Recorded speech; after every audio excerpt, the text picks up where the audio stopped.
Aktoruk'tan araba kesinin atının akıllı sorundu. Ergen balvan saldı. Ergen gel bak.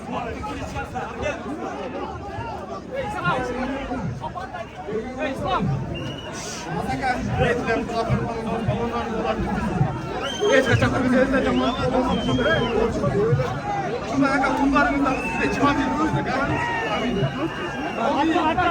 Hatta oradan aralardan mı attı beni? Nerede gene? Kiliska. Doğru.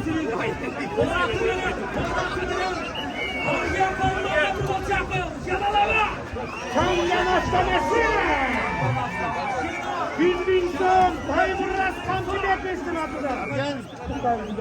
Ana cemaat, ana amir. Yaksın kulaklarını.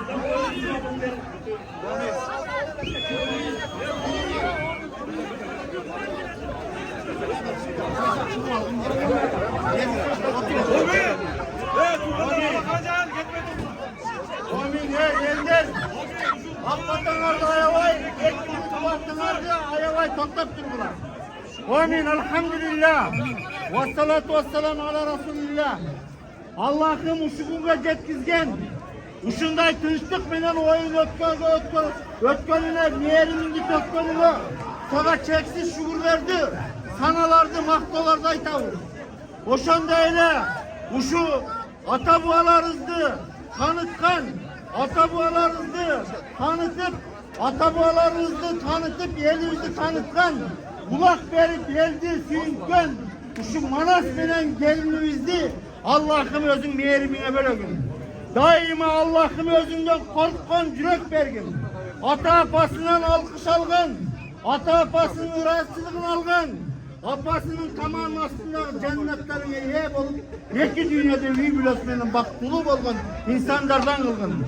Buğuldarın Allah'ım özünden korkkan, ata apan hurmattağın, yeli cürtün sıylagan, ata buaların arbağın sıylap, Kırgız'ın kadas altın sıylagan el cürttan kılayvergin. Allah'ım şu kelgen elimizde de baktalay vergin. Daima intimakta birin sıylagan palbandarımızı köyete vergin. Allah'ım şu manasına bergen üçüğe sana çeksmak dolarda aytavuz.